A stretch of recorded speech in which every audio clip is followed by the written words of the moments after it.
Hey everyone, it's Ivan, kitbadger.com, out here to tell you about a pretty cool experience making a knife with Kyle Lamb from Viking Tactics. If you're unfamiliar with Kyle Lamb, amazing guy. He retired out of the Army, pretty incredible career. He's been an instructor, pretty big in the firearms community. And he got into making knives to include tomahawks, things like that.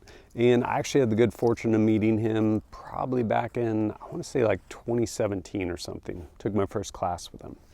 Since then, got to be friends with him. And at I think it was like a media event in 2024, he's like, man, you should come out and make a knife with me sometime. I'm like, yes, I would love to do that. And so ended up putting it on the books. Beginning in 2025, flew into Nashville. My buddy Jason picked me up. We went over to Kyle's and got after it. Kyle has an incredible shop. Basically, there's an outdoor forge section with anvils, all that stuff. And then he has his shop leading straight into that. All the knife making equipment, tools, everything like that. And then there's some doors that separate actually his shop from his wife's shop right next door, where she does amazing leather working, largely sheaths and stuff for his knives. First order of business though, like, what are we gonna make? And so kicked around the idea of making a tomahawk, like actually forging a tomahawk to include like forge welding.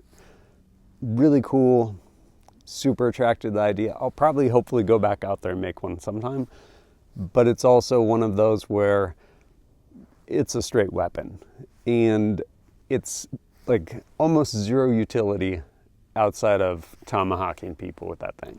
So I'm like, I'm probably hopefully not gonna be using it that much. So then it opens the door of what kind of blade do you wanna make then, if we're gonna make a knife? And because we weren't gonna forge a blade, we were basically gonna cut steel and make a blade. There are so many amazing blades out there and kind of everything's been done. And there's a lot of people doing a lot of really good work with respect to specific blades. But I mean, blades is the Wild West. You can just make something that looks cool and it's great because it looks cool. But I wanted something that would actually be practical. So I decided I wanted to make a kitchen knife. So went to work, started sketching out kind of what I wanted from it. As far as in my mind, like one, the utility of it, like how's a blade gonna be shaped, plenty of belly, things like that.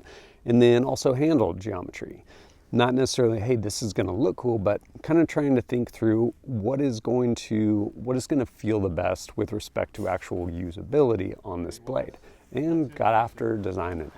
So I want it to look like... Since we're already there making a knife, why not make two? So Kyle ended up designing a knife as well. And once we had it kind of sketched out, ended up actually cutting out some cardboard just to give a better idea, like, hey, how does this feel in the hand? And a couple different iterations of that, and they're like, I think this one feels the best for me personally. And so with that, get it all traced out, go over to the bandsaw and start cutting this thing out, getting basically our blank that we're gonna be working with. For my own part, or both of us rather, decided to make knives kind of centered around kitchen use. And with that in mind, we ended up using a AEBL steel, basically a really high quality stainless steel that'll hold an edge, but also pretty impervious to rust. So you can use it in the kitchen, leave it in the sink, whatever. You don't come back in an hour and there's rust all over it. So got after it, cutting that thing out. I will say once I had that blank cut out, I'm looking at it, I'm feeling it.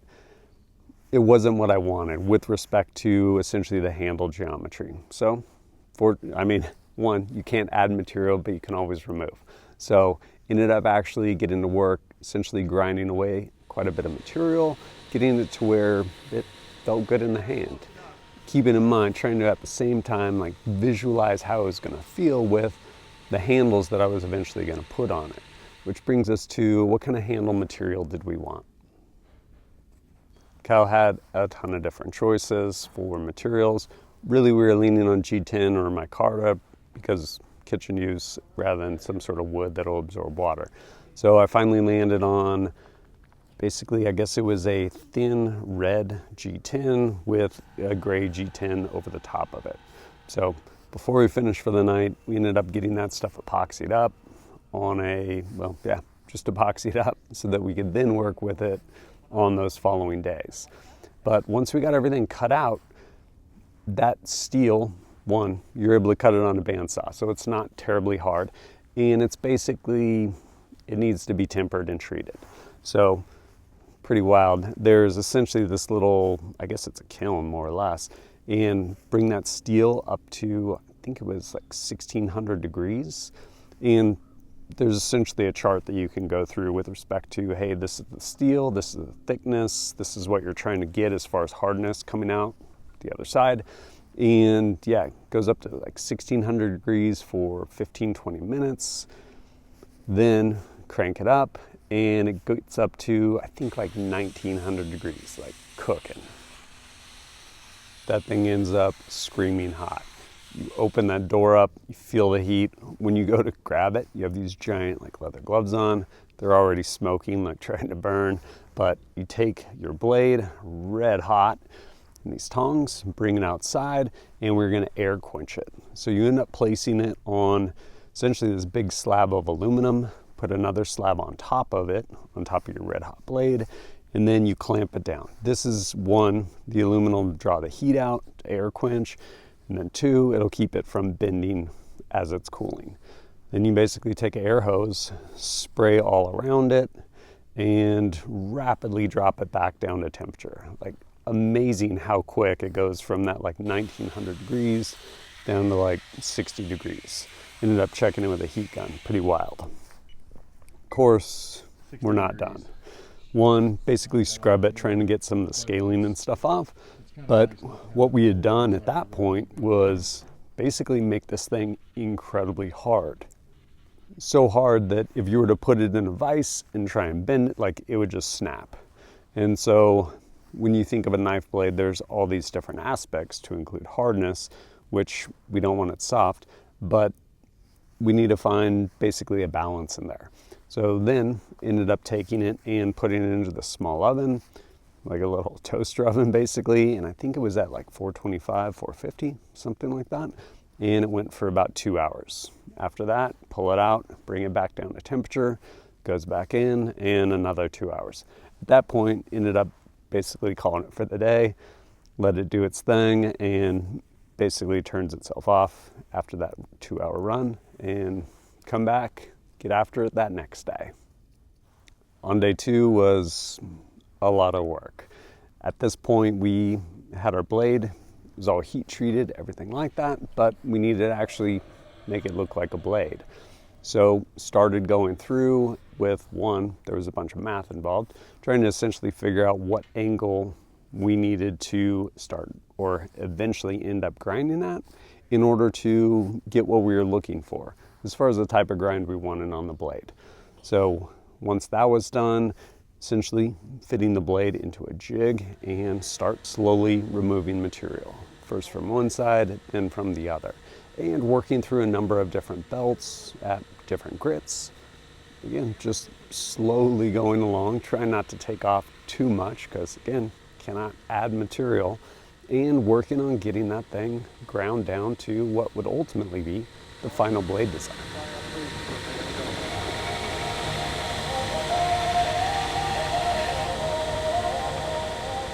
This was probably one of the cooler parts because it was finally starting to more or less look like a blade. Like, obviously it wasn't sharpened, but we were finally getting there, which was really cool. Also, because we really only had one more day to work, we needed to make sure the handle material was ready. So it had set up overnight with that epoxy, and we ended up taking it then and going to more or less figure out how our handles were going to be. One, tracing them out, and then working on cutting them on the bandsaw. And then because of, depending on how you were going to do your handles, the geometry of it, once you put them on there, certain angles would be really difficult to get without just grinding into your blade. So for my own part, because they were going to be kind of tapered almost, I ended up actually doing some work on those before, again, getting ready to glue them up overnight. Again, with that epoxy and getting essentially that epoxy on both sides, and then getting the pins in there, getting them all clamped up, and let them sit overnight so we could come back and finish them out the next day.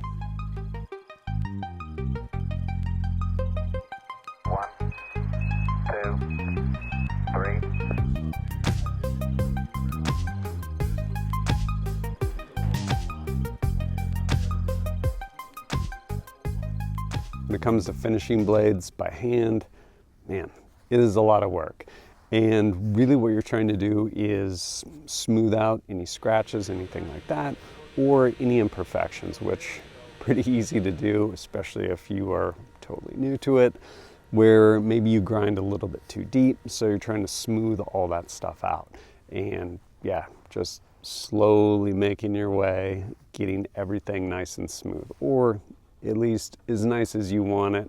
For my own part, knowing that it's gonna just live in my kitchen and it's gonna get used.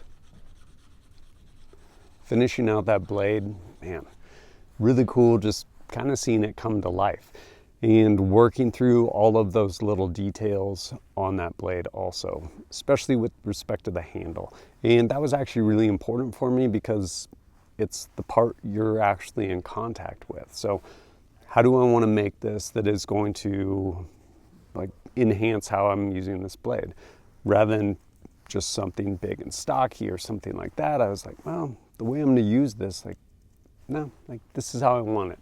And so basically working on getting it there, which, man, finishing that thing by hand, granted, definitely did some work on the grinder, but finishing that thing out by hand, it took a lot of time. And finally wrapping up, it was time to actually put an edge on it. I will say, making a blade, man, there are so many opportunities to screw it up along the way. Like screw it up to where maybe you can fix it, or screw it up to where like you throw it away. And now here I was at the final step of this blade with another opportunity to honestly screw it up pretty bad. So I was like, Kyle, how about you do this part? And he's like, no problem. So he ends up putting that initial kind of a burr on it for me, essentially on the grinder, after which I took it, went over to the stones, and actually got that thing pretty sharp. Just slowly working that edge and yeah, getting it sharp. So cool. It was an amazing experience. So grateful for the opportunity to go and make a cool knife that I look at it now, I'm like, oh yeah, there's places that could have done a better job at that and that, but I made it and I get to use it and it's awesome. Super stoked on, yeah, being able to make this thing. Kyle's amazing, incredible instructor, whether it's firearms or knife making, and yeah, people that are one, passionate about teaching, as well as whatever the subject matter, whether it be knives or firearms. It's really cool because it just comes through. And it was awesome. He's an incredible craftsman too. Like his blades they're amazing. And something that I think is really cool is you can get his blades, but his blades are basically directly tied to a really cool charity that he has. It is Stay in the Fight Foundation, and it is not specific to necessarily like veterans or first responders or anything like that. It's honestly like people that need help. And it's whether it's they need this medical procedure that they can't come out of pocket for, different things along those lines. And it actually helps a lot of people. And it's pretty cool because people that donate to it, like, I don't know what a dollar amount is, but it's not like here's $100, I'm expecting a custom knife, but basically people that get to donate into it largely end up with some pretty amazing custom knives that he makes. And I think it's a really cool way to do it. Not to mention, well, it's the help that that charity gives out, pretty significant. It's also kept relatively small in that like there's no overhead. So it's 100% pass through. Like there's not a board of directors or anything like that. It's not Wounded Warrior Foundation with CEOs and private jets. It's, hey, this money gets donated and then it goes to these people that actually need it for whatever this procedure is or something like that, which is pretty neat. But there'll be a link down below if you want to go check that out at all.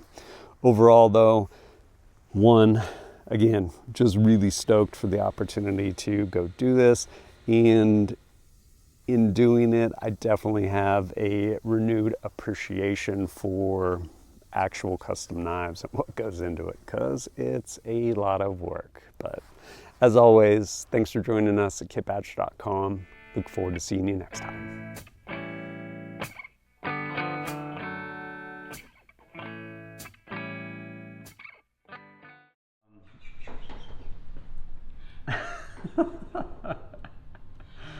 So on this or on the